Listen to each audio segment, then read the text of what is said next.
I appreciate you all coming today. What I wanted to just do is I've got a couple calls here in the police department about a recent shooting and murder that happened in our city Sunday morning, just past 2:30 on Sunday morning on Gloucester Drive, apartment complex. When I got to the scene, officers had made entry already, and upon entry we did discover that there were 3 individuals that had suffered gunshot wounds. 2 were transferred to the hospital, and 1 unfortunately succumbed to his injuries and was pronounced deceased at the scene. What I can share with you today is one of the 2 individuals at the hospital who was taken did succumb to his injuries as well. So 2 individuals have lost their life in this shooting that we had. I talked to just today, this afternoon, a couple hours ago, I was able to talk to family members of each individual. I think that's important. Just to kind of touch base, both of the individuals who lost their lives were from other jurisdictions, not in our city.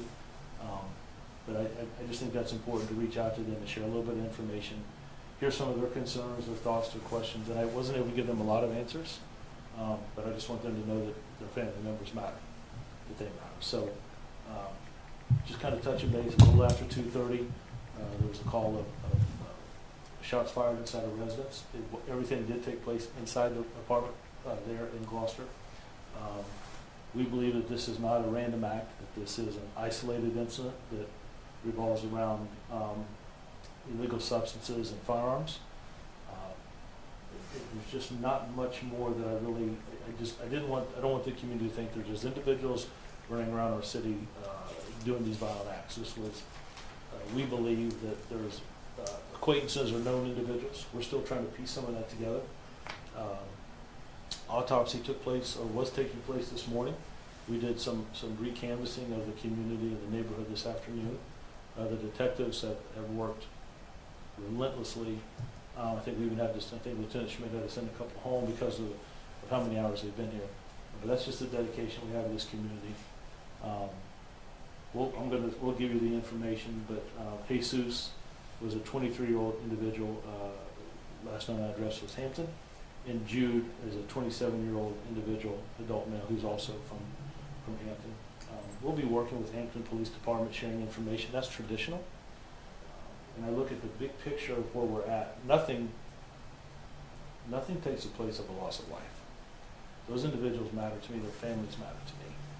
When I look at our city as a whole, where we're at crime-wise, we're still down this morning. Matter of fact, if you all would have been here a couple hours ago, at 1 o'clock we go through our numbers, right? Our statistics, our data. Shootings in our city are down almost 30%. That's on top of the record year that we had last year in non-fatal shootings. Our homicides are still down 50% compared to where we were this time last year. That's 50%. That's important. That goes to the work of our community, our city council, our city management, the men and women who do this job, our civilians who trust us and come forward with information are invaluable. They're invaluable. So when we have a tragedy, and that's what this was early Sunday morning, we put our resources, we move them in. The technology that we've acquired, the relationship that we have with the community, transparency that we have, all of those things play in together. And then, of course, the work and determination from the detectives and the men and women who do this job day in and day out. We certainly are asking if anyone heard anything or saw anything, to please come forward. We are going through video footage that may or may not be in the community or the surrounding area.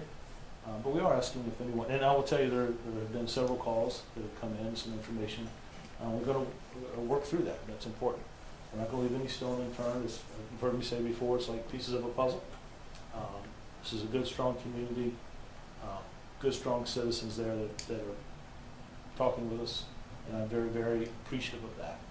I think that goes a long way in our relationship that we have in our community. So with that, I'll just take a couple questions. I will tell you again, we're just a few days into this, so I can't go into much more detail. It is great respect. We did have a briefing this morning with the detectives. Lieutenant Schmidt and his team led that.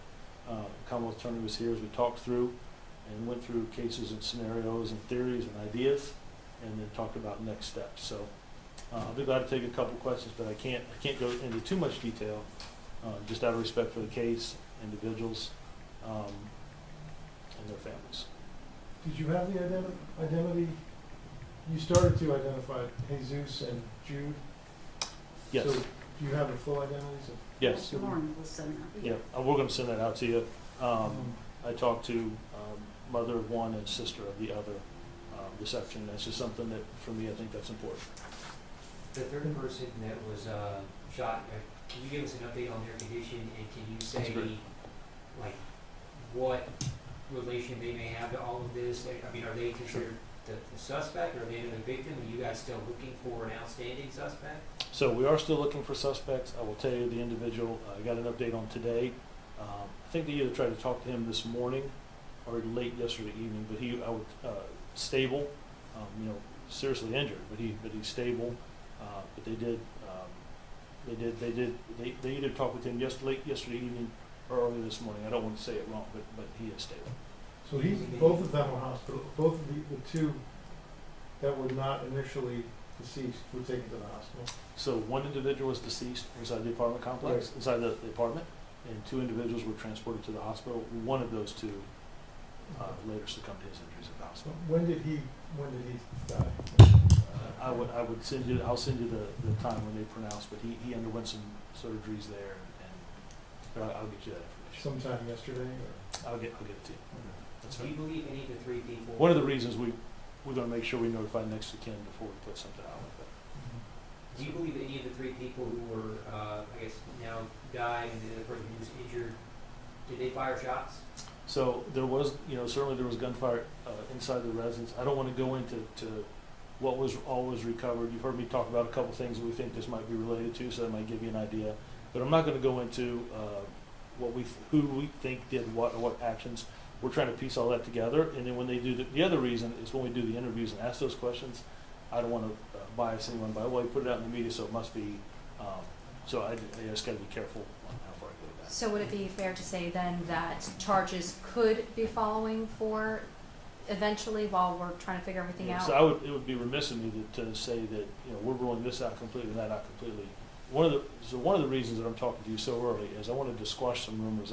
Some citizens have called in like, Chief, are we this was not a random act that individuals just went into a residence at random, right?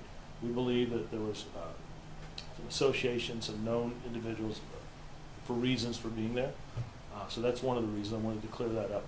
And then the other to let you know that the other individual had succumbed to his injuries at the hospital. Have you spoken to the homeowner then, if these three people were not the homeowner in this case? So we have talked to several individuals. We'll continue to do that. We're going to be talking with the apartment management as well, just about coming and going. That's one of the reasons we do that re-canvas, to talk to our individuals that live in this community and the neighborhood, and they've been it's a strong community, they've been extremely helpful.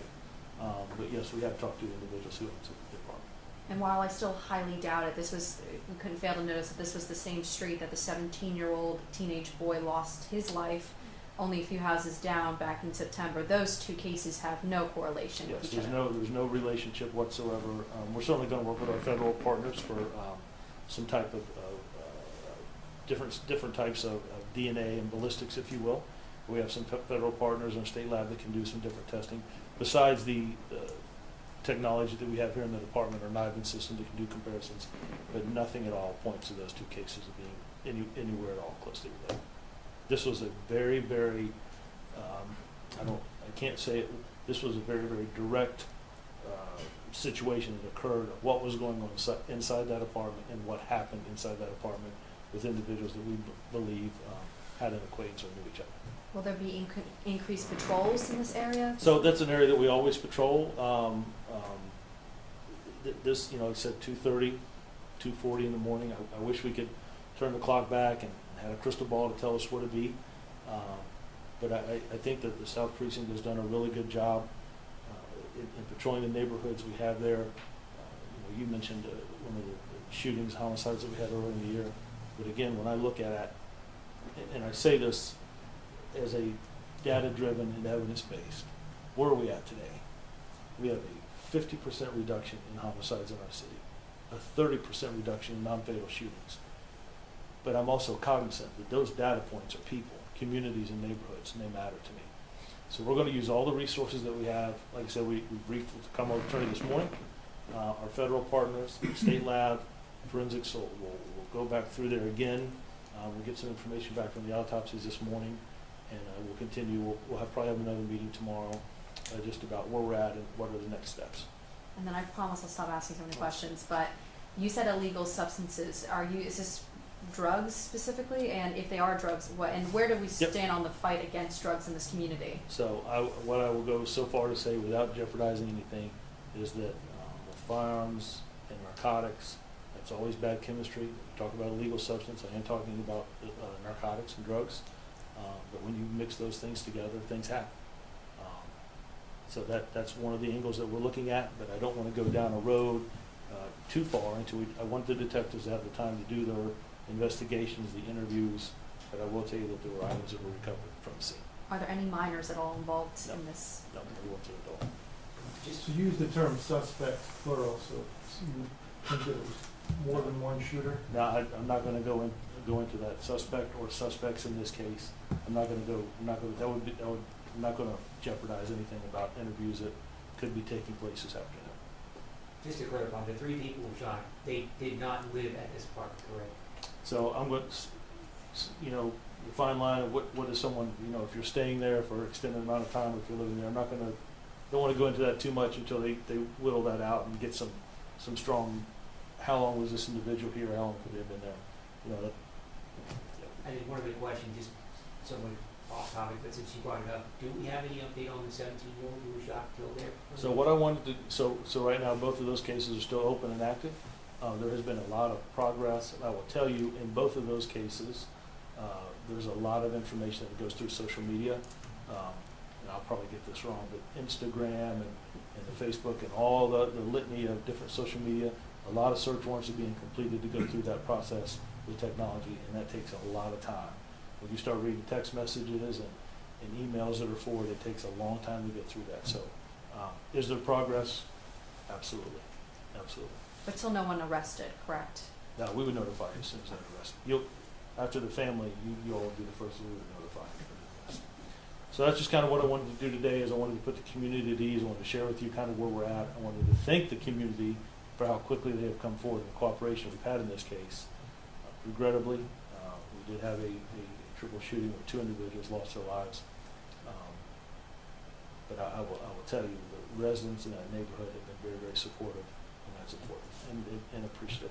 My heart goes out to both family members. I was glad. Sometimes those are always hard calls to make. Sometimes they want to talk to you, and sometimes they don't.